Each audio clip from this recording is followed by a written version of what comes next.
வணக்கம் நண்பர்களே. இன்று நாம் அனைவரும் தெரிந்து கொள்ள வேண்டிய ஒரு முக்கியமான நோயை பற்றி தான் பார்க்க போறோம். அது என்ன அப்படின்னா ஸ்ட்ரோக்குன்னு சொல்லுவாங்க, பக்கவாதம். உலக அளவில் ஒவ்வொரு ஆண்டும் கோடிக்கணக்கான மக்கள் பக்கவாதத்தால் பாதிக்கப்படுகின்றனர். பலர் உயிரிழக்கின்றனர். உயிர் பிழைத்தவர்களில் பலர் நிரந்தர ஊனமுற்ற நிலைக்கும் தள்ளப்படுகின்றனர். ஆனால் நல்ல செய்தி என்னவென்றால், பக்கவாதத்தின் அறிகுறிகளை ஆரம்பத்திலே கண்டறிந்தால் பலரின் உயிரையும் மூளை செயல்பாட்டையும் காப்பாற்ற முடியும். வாங்க வீடியோக்குள்ள போகலாம். ஃபர்ஸ்ட் நமக்கு பக்கவாதம் அப்படின்னா என்னன்னு பார்ப்போம். பக்கவாதம் அப்படின்னு சொல்லும்போது நமது மூளை உடலின் கட்டுப்பாட்டு மையத்தை தான் மையம். மூளைக்கு தொடர்ந்து ஆக்சிஜன் மற்றும் ஊட்டச்சத்துக்கள் நமக்கு தேவை மூளை செயல்பட. இவை இரத்தத்தின் மூலம் கிடைக்கின்றது. மூளைக்கு செல்லும் இரத்த ஓட்டம் தடைபட்டாலோ அல்லது இரத்த கசிவு ஏற்பட்டாலோ மூளை செல்கள் இறக்க தொடங்கும். இந்த இறக்க தொடங்குற டைம் தான் நம்ம ஸ்ட்ரோக் அப்படின்னு சொல்லுவோம். அதாவது டைம் இஸ் பிரெயின் அப்படின்னு சொல்லுவாங்க. ஒரு நிமிடம் தாமதமானாலும் ஆயிரக்கணக்கான மூளை செல்கள் அழிகின்றன. அப்போ பக்கவாதம் அப்படின்னா நமக்கு மூளைக்கு தொடர்ந்து ஆக்சிஜன் மற்றும் ஊட்டச்சத்துக்கள் தேவைப்படும். இது இரத்தத்து மூலம் தான் இந்த உடம்புக்கு இந்த ஆக்சிஜனும் ஊட்டச்சத்தும் கிடைக்குது. ஸோ மூளைக்கு செல்லும் இரத்த ஓட்டம் தடைப்பட்டாலோ அல்லது இரத்த கசிவு ஏற்பட்டாலோ மூளைக்கு செல்லும் செல்கள் இறக்க தொடங்குது. இந்த இறக்குற தருணத்தை தான் ஸ்ட்ரோக் அப்படின்னு சொல்லுவோம். இவர் என்ன இப்போ பார்க்குறோம் அப்படின்னா பக்கவாதத்தின் வகைகளை பார்க்கலாம். இஸ்மிக் ஸ்ட்ரோக் அப்படின்னு சொல்லுவாங்க. சுமார் 85% பக்கவாதம் இந்த வகையை சேர்ந்ததாக தான் இருக்கும். இது எதனால அப்படின்னா இரத்த குழாயில் அடைப்பு ஏற்படுறதுனால இந்த ஸ்ட்ரோக்கு வர்றதுக்கு வாய்ப்பு இருக்கு. கொழுப்பு காரணம் என்ன அப்படின்னு பார்த்தீங்கன்னா கொழுப்பு படிஞ்சிருக்கும், ரத்தம் உறைஞ்சிரும். இதே நோய்கள் இருக்கிறவங்களுக்கும் இந்த ஸ்ட்ரோக் வர வாய்ப்பு இருக்கு. அடுத்து ஹெமரஜிக் ஸ்ட்ரோக் அப்படின்னு சொல்லுவாங்க. இது மூளையில் இரத்த குழாய்கள் வெடிக்கும். இந்த வெடிக்கிறனால தான் இந்த ஸ்ட்ரோக் வர வாய்ப்பு இருக்குது. காரணம் அப்படின்னு பார்த்தீங்களா, கட்டுப்படுத்தப்பட முடியாத உயர் அழுத்தம். அதாவது நம்ம நல்ல டென்ஷன் ஆகும்போது நம்மளோட பிபி நல்ல ரைஸ் ஆகி நம்ம மூளையில் உள்ள அந்த இரத்த நாளங்களை உலாயை வெடிக்க செய்யுது. இதனால இந்த ஸ்ட்ரோக் ஏற்பட்டு இது ஆகுது. அதே மாதிரி இரத்த குழாயில் உள்ள பலவீனம் இருந்தாலும் இந்த ஸ்ட்ரோக் வர்றதுக்கு வாய்ப்பு அதிகமாக இருக்குது. மினி ஸ்ட்ரோக் அப்படின்னு சொல்லுவாங்க. தற்காலிகமான பக்கவாதம். இது சில நிமிடங்களில் சரியாயிரும். ஆனால் இது பெரிய பக்கவாதத்திற்கான முதல் எச்சரிக்கை அப்படின்னு சொல்லுவாங்க. இப்போ ஹார்ட் அட்டாக்லேயும் மைனர் அட்டாக், மேஜர் அட்டாக்னு சொல்லுவாங்கல்ல, அது மாதிரி தான் இது மினி ஸ்ட்ரோக். அதாவது நமக்கு தற்காலிகமாக தெரியும், ஆனால் இது உடனே மாறிடும். அதாவது நம்ம சிம்டம் உடனே மாறிடும். பட் இது பெரிய பக்கவாதத்திற்கான ஒரு எச்சரிக்கை. அப்போ நம்ம முதல்ல அந்த பக்கவாதத்துக்கு வந்துன்னா எப்படி நம்ம கண்டுபிடிக்கணும்னு சில அறிகுறிகள் இருக்குது. அதாவது ஃபாஸ்ட் ரூல் அப்படின்னு சொல்லுவாங்க, FAST ரூல். எஃப்னா ஃபேஸ் ட்ரூப்பிங், ஏன் அப்படின்னு சொன்னோன்னா ஆர்ம் வீக்னஸ், எஸ் அப்படின்னு சொன்னோன்னா ஸ்பீக்லெஸ் டிஃபிகல்ட்டி, டி அப்படின்னு சொன்னோன்னா டைம். அதை தான் நம்ம ஃபாஸ்ட் ரூல் அப்படின்ட்டு சுருக்கமாக சொல்கிறோம். அதாவது எஃப் அப்படின்னா ஃபேஸ் ட்ரூப்பிங் அப்படின்னா முகம் ஒரு பக்கவாட்டில் சாஞ்சிரும். ஆர்ம் வீக்னஸ், ஆர்ம் வீக்னஸ் அப்படின்னா ஒரு கை பலவீனமாக மாறிடும். எஸ் ஸ்பீச் டிஃபிகல்ட்டினா பேச்சில் ஒரு குழப்பம் தெரியும். டைம் டிஃபிகல்ட்டி அப்படின்னா உடனடியாக மருத்துவம் போகணும். அதான் டைம் அப்படின்னு சொல்கிறது.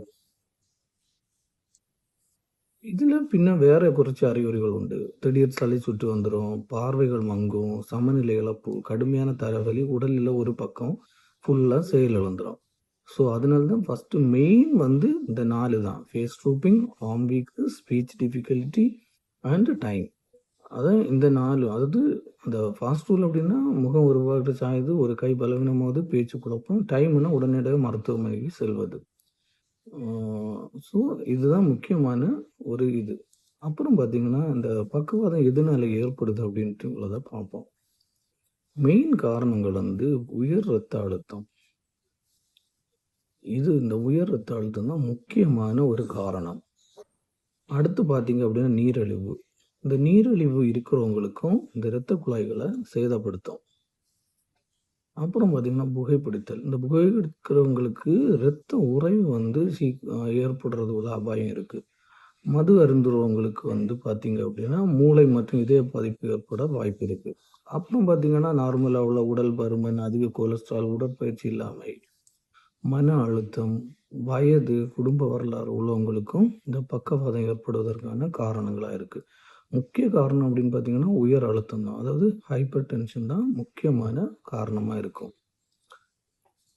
இந்த ப இது வந்து யாருக்கு அதிக ஆபத்தா இருக்கும் அப்படின்னு பார்த்தீங்கன்னா, 55 மேலு உள்ளவர்களுக்கு, உயர் இரத்த அழுத்தம் இருப்பவர்களுக்கு, நீரிழிவு நோயாளிகள், புகைப்பிடிப்பவர்கள், இதய நோயாளிகள், அதிக எடை உள்ளவர்களுக்கு தான் மெயின் ஆபத்து அப்படின்ட்டு உள்ளது.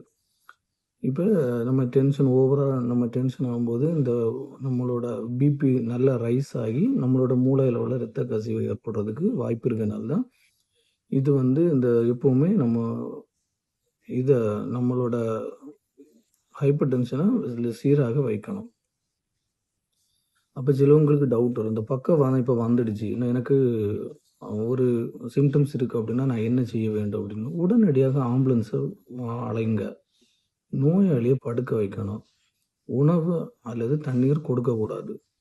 மருந்துகளையும் தானா எடுத்துறக்கூடாது. நேரத்தை குறிப்பிட்டு வைத்துக்கணும். இப்ப நம்ம வந்து ஒரு ஆளு இப்ப உங்க பக்கத்துல ஒரு ஆளுக்கு வந்து இது ஸ்ட்ரோக் வந்துச்சு அப்படின்னா, நம்ம உடனே ஆம்புலன்ஸுக்கு கால் பண்ணிருங்க. ஸ்ட்ரோக் வந்துச்சுன்னு. நோயாளியா சீரான ஒரு இடத்துல படுக்க வைங்க.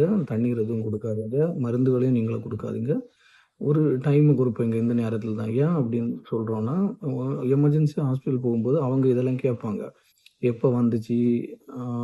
இது அவரோட டீட்டெயில்ஸ் ஏதாவது தெரிஞ்சிருந்தா, அதுவும் பிளட் டெஸ்ட் முன்னாடி இருந்துச்சா? சுகர் இருந்துச்சா?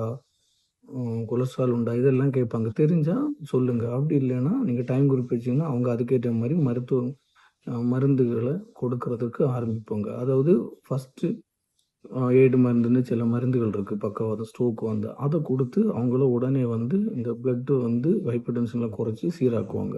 அதாவது எமர்ஜென்சி மெடிசின்ஸ்ன்னு ஒரு குறிப்பிட்ட மெடிசின்ஸ்கள் இருக்கு. அத வச்சு அவங்க குயிக்கா காப்பாத்திருவாங்க. அப்புறம் பார்த்தீங்க அப்படின்னா, இந்த ஸ்ட்ரோக்கு வேண்டி மருத்துவமனைகள் சில பரிசோதனைகள் செய்வாங்க. அத பத்தி நீங்க தெரிஞ்சுக்கோங்க.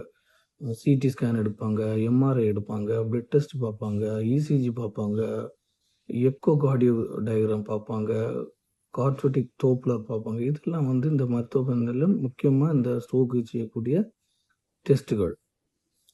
இதுல சில சிகிச்சை முறைகள் இருக்கு. இஸ்னோமிக் ஸ்ட்ரோக்கு, கிளாட் பஸ்டிங் மெடிசின்ஸ் குடுப்பாங்க. நான் சொன்னேன்ல எமர்ஜென்சி மெடிசின்ஸ். இந்த டிபிஏ இந்த கிளாட் பஸ்டிங் மெடிசின் வந்து 4:30 மணி நேரத்துக்குள்ள குடுக்கணும். அதுக்கு தான் மேலும் சொன்னேன். யாருக்காவது இருந்தா ஆம்புலன்ஸ் ஃபோன் பண்ணுங்க. டைம குறிச்சு வைங்க. ஏன் அப்படின்னா, டைம் வந்து ரொம்ப இம்பார்ட்டன்ட். இந்த டைம் தெரிஞ்சா மட்டும் தான் ஸ்ட்ரோக் எத்தனை மணிக்கு எவ்வளோ நேரம் ஆயிருக்கு, அதுக்கேற்ற மாரி இன்ஜெக்ஷன்ஸ், மருந்துகள் குடுக்குறதுக்கு ரொம்ப உதவியா இருக்கும்.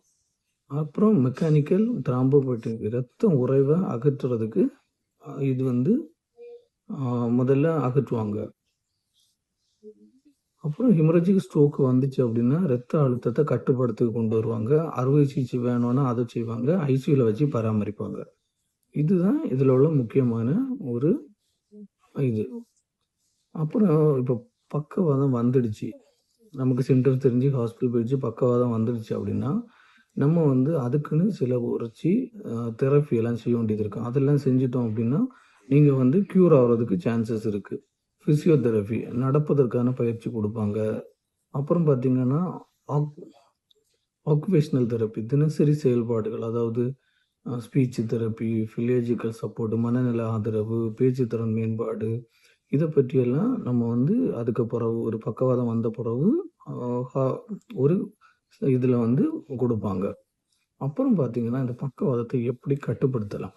சிலருக்கு டவுட் வரும். சிம்பிள் தான். இரத்த அழுத்தத்த கட்டுப்பாட்டுக்குள்ள வச்சிருக்கணும். சர்க்கரைய கட்டுப்பாட்டுக்குள்ள வச்சிருக்கணும். புகைப்பிடித்தத நிறுத்திறணும். மது அருந்துவத குறையுங்கள். அப்புறம் பார்த்தீங்கன்னா, சொல்ற மாரி தினசரி உடற்பயிற்சி, எடைய கட்டுப்படுத்தணும். வருடத்துக்கு ஒரு முறை கண்டிப்பா பரிசோதனை செய்யணும். நம்ம பிளட்டு, சுகரு இதெல்லாம் கண்ட்ரோல்ல இருக்கா? ஹைப்பர் டென்ஷன்லாம் கண்ட்ரோல்ல இருக்கான்றத பக்கவாதம் ஒரு அவசர நிலை. ஃபாஸ்ட் அறிகுறிகளை நினைவில் வைத்துக் கொள்ளுங்கள். Face drooping, arms weakness, speech difficulty, time to call emergency. 1 நிமிடம் கூட உயிரை காப்பாற்ற முடியும். இந்த தகவல் உங்களுக்கு பயனுள்ளதாக இருந்தால் லைக், ஷேர் மற்றும் சப்ஸ்கிரைப் செய்யுங்க. பக்கவாதத்தை பற்றி தெரிந்து கொள்வோம், உயிர்களை காப்போம்.